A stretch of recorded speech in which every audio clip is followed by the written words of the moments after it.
నంద్యాల జిల్లా వైఎస్సార్సీపీ కార్యాలయం లో చంద్రబాబు వెన్నుపోటుకు 2 ఏళ్ల పోస్టర్ను ఎమ్మెల్సీ ఇసాక్ బాషా, మాజీ ఎమ్మెల్యేలు విడుదల చేశారు.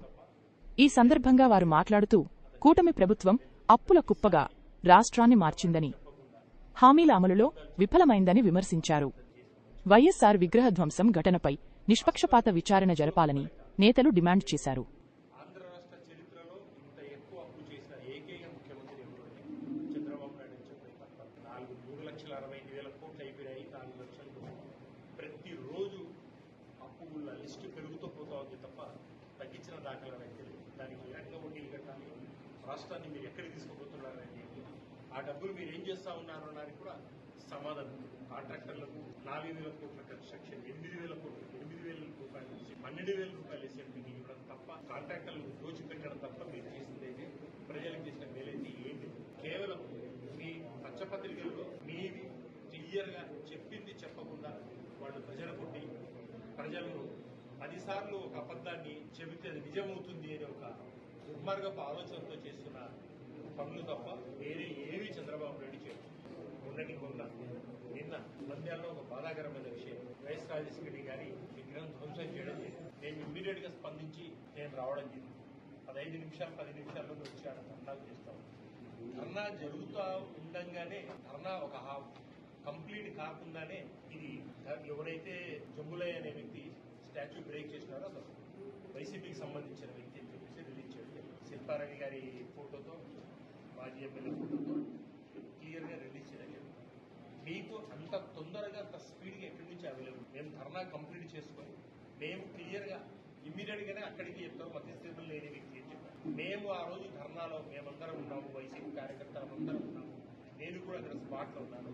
మేమక్కడ ఏ విగ్రహం పగలగొట్టినా సరే ఇది తప్పుడు విధానం, విగ్రహాలకు మహానాయకుల విగ్రహాలే ఉంటాయి కాబట్టి అది తప్పు అని చెప్పేసి ఒక్క పార్టీని కూడా అవహేళన చేయడం కానీ వాళ్ళను బ్లేమ్ చేయడం కానీ చేయలేదు. అయినా మీరు ఇమ్మీడియట్గానే మీ రాజకీయాలు అంటారు చూడు, ఆ రకంగానే చేయడం తప్ప వేరే ఏం లేదు. ఉర్దూలో ఒక సామెత ఉంది, చోరికి భూమి సబ్సి పైనే.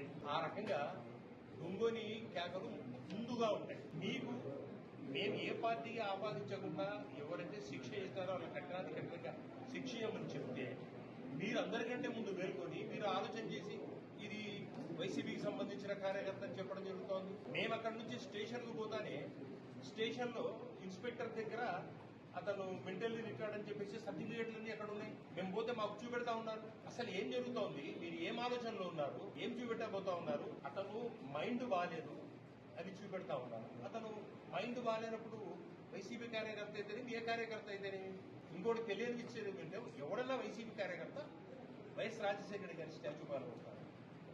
సెన్స్ ఉందని ఆలోచన చేస్తా ఉన్నారండి. మళ్ళీ అక్కడ ఇన్స్పెక్టర్ దగ్గరికి పోతే ఇన్స్పెక్టర్ ఏమో క్లియర్గా చూపెడతా ఉన్నాడు, సార్ అతను మైండ్ బాగాలేదు సార్, ఈ రకంగా ట్రీట్మెంట్ తీసుకుంటా ఉన్నాడు, ఇన్ని సంవత్సరాల ట్రీట్మెంట్ సర్టిఫికేట్, ఆ ట్రీట్మెంట్ సర్టిఫికేట్లో డేట్లలో కూడా ఎంత ప్లాన్డ్గా ఉన్నారు మీరు. జరిగిన 1 అవర్ 2 అవర్స్ 3 అవర్స్ లోపలే ఈ రకంగా కేసు క్లోజ్ చేసేస్తా ఉన్నారు మీరు. 2-3 అవర్స్లో ఎంక్వైరీ లేకుండా అన్ని ఎవిడెన్స్ రెడీ. అంటే ఏం ఆలోచనతో ఉన్నారు మీరు, ఎంత రెడీగా ఉన్నారు? ఆలోచన చేయండి. పత్రికా విలేకరులు కూడా అన్ని రకాలుగా ఉన్నప్పుడు ఆలోచన చేయండి. ఇమ్మీడియట్గా మేము 2023 వరకు మాతో ఉన్నాడు.